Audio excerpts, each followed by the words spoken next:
Dans cette démonstration, nous allons voir comment procéder à l'enregistrement automatique des téléphones IP sur notre serveur de téléphonie Cisco Unified Communication Manager. Mais avant de passer à l'enregistrement proprement dit, il y a des préalables qu'il va falloir vérifier côté client, côté téléphone et côté serveur. Nous allons nous rendre sur nos serveurs. Nous avons ici le client Windows 10 sur lequel on a installé des softphones. Et voilà notre serveur de téléphonie. Donc, je vais dans un premier temps tester la connectivité entre ces deux machines.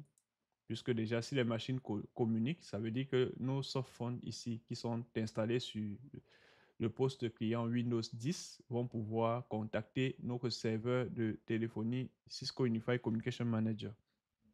Donc, je vais ouvrir mon CMD et je vais tester la connectivité.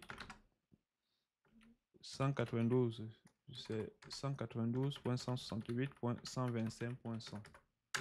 Donc là, la communication du client vers le serveur est effective. Je vais faire de même. Je me log ici sur mon serveur.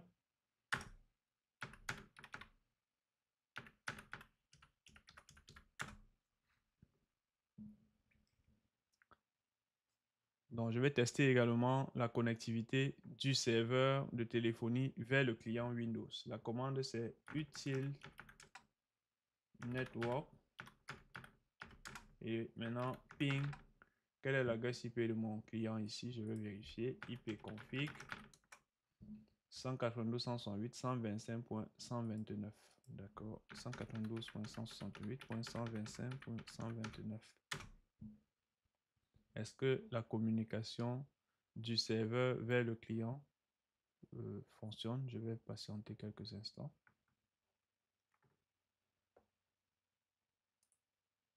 Donc, qu'est-ce que j'ai ici?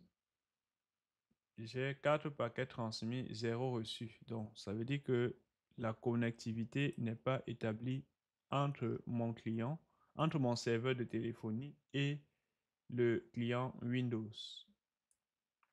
Donc, il va falloir vérifier est-ce que j'ai commis quelques erreurs au niveau du... Non, la commande elle est correcte. Maintenant, ici, je suis là en NAT sur mon serveur et sur le client également, je dois être également en NAT. Donc là, de ce côté, il n'y a pas de souci. Donc, je vais simplement me rassurer que j'ai... Bon, je vais créer une règle pour autoriser le ping sur mon client. Firewall.cpl pour aller rapidement dans les paramètres du panneau de config, du pare-feu autant pour moi. Donc, j'ai ici paramètres avancés. Et là, je vais créer une règle entrante pour autoriser le protocole ICMP, protocole sur lequel s'appuie le ping pour fonctionner. Donc, je choisis ici personnaliser, suivant. Je l'applique à tous les programmes. Et là, je vais dérouler ce menu pour le type de protocole. Je choisis ICMP v4, je fais suivant. Je vais laisser ici à quelle adresse IP locale cette règle s'applique à bon, toutes les adresses IP. À quelle adresse IP distante cette règle s'applique bon, toutes les adresses également. Suivant, je vais autoriser. La règle s'applique au domaine privé et public, je laisse également. Je vais donner ici un nom, par exemple ICMP. Non, je vais écrire autoriser le ping. Là, je vais valider. À partir de là, je vais revenir, je relance, je rappelle ma commande. Voilà, là maintenant, la connectivité est établie. Donc, c'est le pare-feu qui bloquait les différentes requêtes ICMP.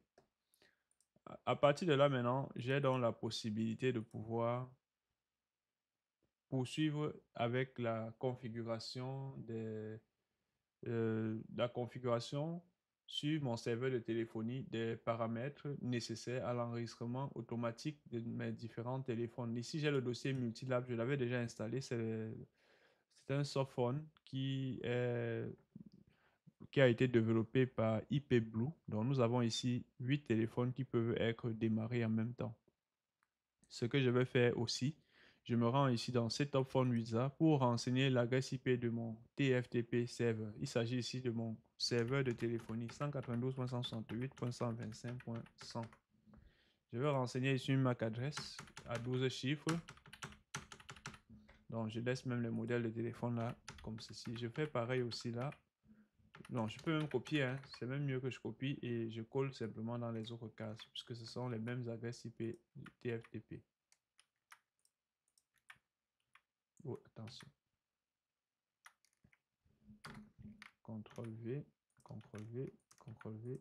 Là, je fais. Bon, je m'arrête même là, hein. Je ne peux pas démarrer plusieurs téléphones à la fois.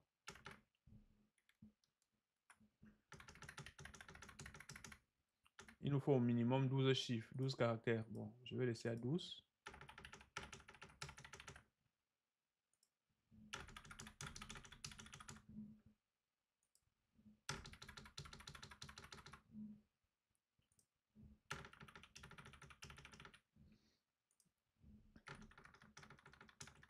Bon, nous sommes en laboratoire, hein. On prend les chiffres identiques simplement pour plus de facilité. Mais pour la vie réelle, en production, vous allez avoir les MAC adresses euh, qui seront constituées des lettres et des chiffres, comme on le connaît classiquement. Donc ici, on a la possibilité de changer même les modèles de téléphone, hein, les types de téléphone.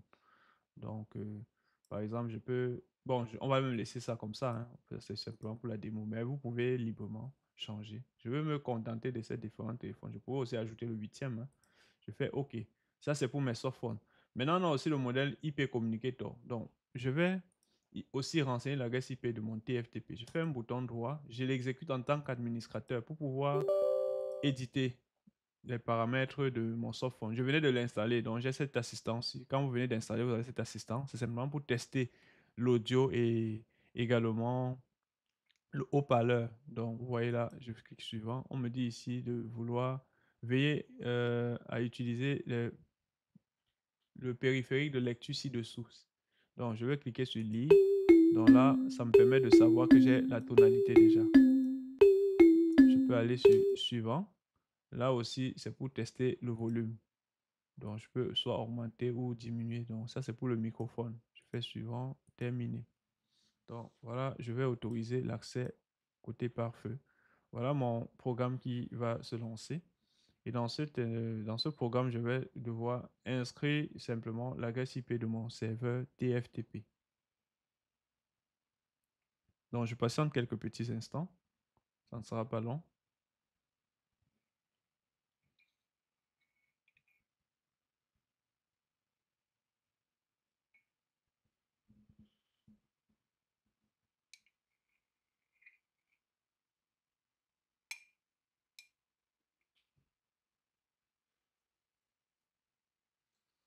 Donc, voilà mon téléphone qui est déjà ouvert. Je vais venir ici dans Menu et je sélectionne Preferences. Je vais me rendre dans l'onglet Réseau. Je vois ici, j'ai déjà le nom du périphérique qui est là. Je peux le changer au besoin, hein. Je peux peut-être donner un nom moins long que ceci. Ça, c'est libre à moi. Bon, comme je suis dans l'enregistrement automatique, j'ai pas, ça ne sera pas trop nécessaire. Je peux le laisser. De toute façon, c'est le système qui va intégrer ce nom de périphérique là dans l'enregistrement, lors de l'enregistrement automatique. Par contre, ici, il faut renseigner obligatoirement l'adresse IP du serveur TFTP. C'est 192.168.125.100. Si cette adresse-là n'est pas présente ici, le téléphone ne pourra pas s'enregistrer. Je valide par OK. Pour le moment, nous n'avons encore rien. Donc, je peux d'ores et déjà conclure que côté client, tous les éléments de base ont déjà été respectés.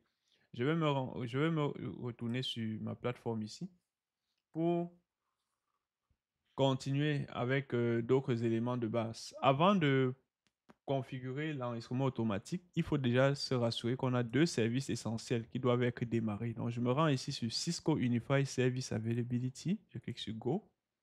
Par défaut, lorsque vous venez d'installer votre serveur de téléphonie, ces deux services ne sont pas activés. Je m'en vais ici sur Tools, Service Activation.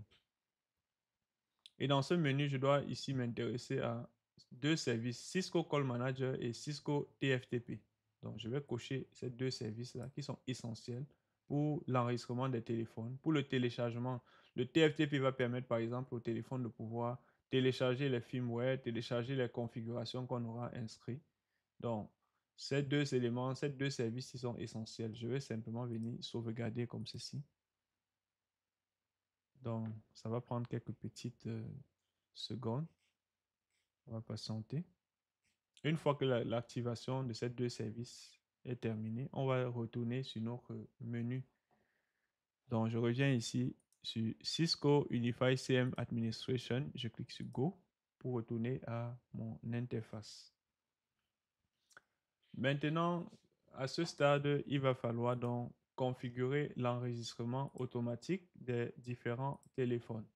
Je vais donc me rendre ici dans Système et je sélectionne Cisco Unified CM. Ce n'est pas Server, c'est Cisco Unified CM. Je vais cliquer sur Find. Je vois ici CM Call Manager. Je vais sélectionner. Comme vous pouvez constater, déjà à ce niveau, je vais ici sélectionner Auto Registration Template. D'accord. Et ensuite, Universal Line Template, je vais également le sélectionner. Dans les prochaines démonstrations, on va explorer à quoi ça renvoie ces deux éléments.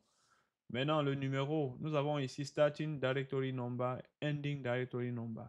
Donc, si je mets un numéro qui est plus élevé ici, là, le système me dit The Auto Registration Directory Number range is invalid. Make sure the starting number is lower than the ending number. Donc, le numéro de début est supérieur au numéro de fin. La plage de numérotation pour l'auto-enregistrement des téléphones est définie de telle sorte que le numéro de début doit être inférieur au numéro de fin. Donc, je vais ici, par exemple, choisir, comme j'ai choisi 2000, je viens ici, je mets par exemple 2010. Donc, c'est pour dire que mes différents téléphones qui vont s'enregistrer, le premier numéro commencera à 2000, 2001, 2002 jusqu'à 2010. Donc, j'aurai la possibilité d'enregistrer, de faire enregistrer 10 téléphones automatiquement. Voilà, donc lorsque c'est fait, il y a 7 cases à cocher, ce qui est essentiel également. Vous voyez ici, c'est marqué Auto Registration Disable on this Cisco Unified Communication Manager. Donc, c'est pour dire que l'enregistrement automatique est désactivé.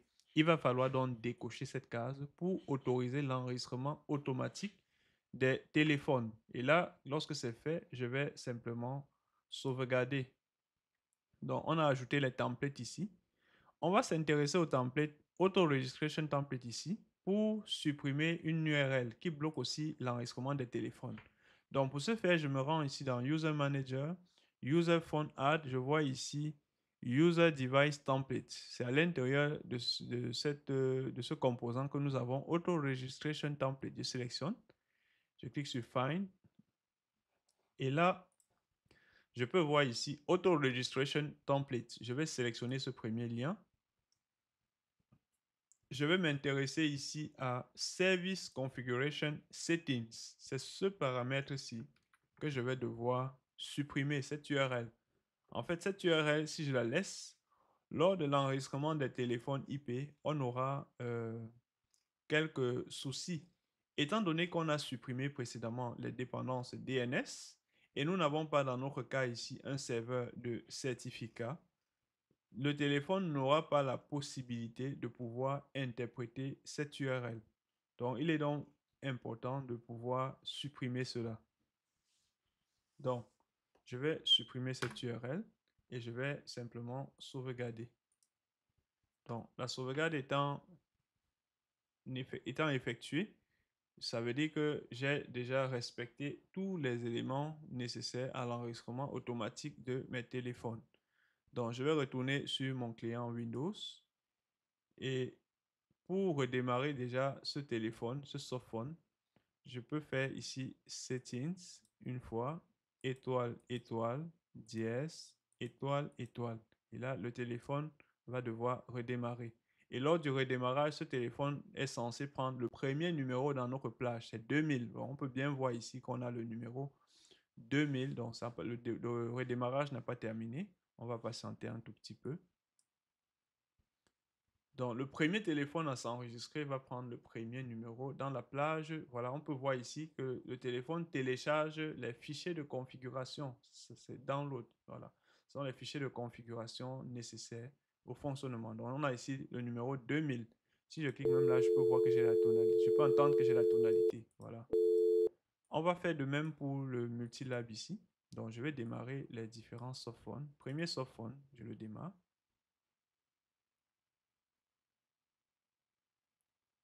Donc, je peux annuler ceci. Voilà l'enregistrement qui est en cours.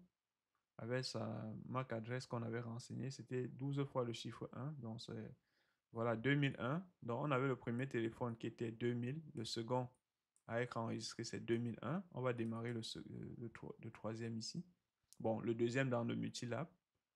Annuler. Là, je dois avoir 2002 ici. Donc, c'est pas orgue 300. Je prends le troisième softphone également. Donc, je vais me contenter, je vais me limiter à là. J'ai les 4 softphones qui ont été enregistrés automatiquement. Donc, à partir de là, je peux même, par exemple, m'amuser à joindre un des numéros. Bon, ici, l'enregistrement n'est pas terminé. Je vais composer, par exemple, le 2000, le téléphone Cisco IP Communicator 2000. Je lance l'appel. Voilà, là, on peut constater que la communication est établie. Je peux raccrocher. Là, je vais prendre aussi ces modèles de softphone-ci. Donc, j'appelle par exemple le 2002, toujours ici. Voilà, là, ça passe. Donc, tout est OK. Je peux aussi lancer d'ici à là, 2001. Voilà. Donc, voilà qui confirme que l'enregistrement automatique de nos téléphones s'est réalisé avec succès. On peut retourner sur notre serveur, sur l'interface de notre serveur de téléphonie. On se rend ici dans le menu Device et Phone. Donc là, pour afficher les différents téléphones qui ont été enregistrés, je dois simplement cliquer sur Find.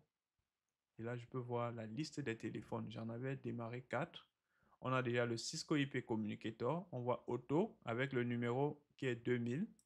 On a les devices IP Blue 7960. Ce sont les 7960 avec les MAC adresses. Le système a complété avec SEP. Donc, nous avons et le protocole utilisé pour ces différents téléphones, c'est SCCP. Donc, c'est le protocole qu'on avait, qui était défini par défaut. Donc, nous ne l'avions pas changé. Et nous avons aussi le statut ici. Ces téléphones sont bel et bien enregistrés. Voilà, puisque ces 4 téléphones-là ont été démarrés. Par contre, si je viens, je démarre encore, par exemple, là, un quatrième téléphone. Donc là, je viens ici, j'ai le quatrième softphone qui va prendre le cinquième numéro disponible, à savoir la 2000, nous avons voilà, 2004. OK. Je reviens sur mon interface ici. Je n'ai pas encore le quatrième qui apparaît. Je peux simplement cliquer sur Find pour actualiser. Et là, je vois le quatrième téléphone ici qui a le numéro d'extension 2004. Donc, là, ce registre, c'est now. Nous les avons enregistrés maintenant. Voilà l'adresse IP de mon serveur TFTP, de mon call manager, 192.168.125.100. Et ça, c'est l'adresse IP de Windows. Pour le moment, en fait, comme nous avons des softphones, ces softphones-là fonctionnent sur Windows 10, tel que je les ai installés. Et c'est donc l'adresse IP du Windows qui est utilisée pour euh, l'enregistrement pour communiquer avec avec le serveur de téléphonie. Mais si on a un téléphone IP dans la vie réelle, si on a un téléphone IP, ce téléphone-là aura son adresse IP fournie par un DHCP parce que lorsqu'on fait l'enregistrement automatique, c'est pour alléger la tâche d'administration. Donc, ça veut dire qu'on aura un serveur DHCP qui va allouer dynamiquement des IP à ce téléphone IP. Et chaque téléphone aura son IP. Ça ne sera plus l'IP de notre machine Windows, puisque ces téléphones ne fonctionneront pas sur un système d'exploitation Windows. Donc, on voit aussi qu'on a même la possibilité de copier ces modèles-là, de copier pour pouvoir en créer un autre. Voilà. Donc, c'est tout ce qu'il fallait faire pour réussir l'opération d'enregistrement automatique des téléphones. À très bientôt pour une prochaine démonstration.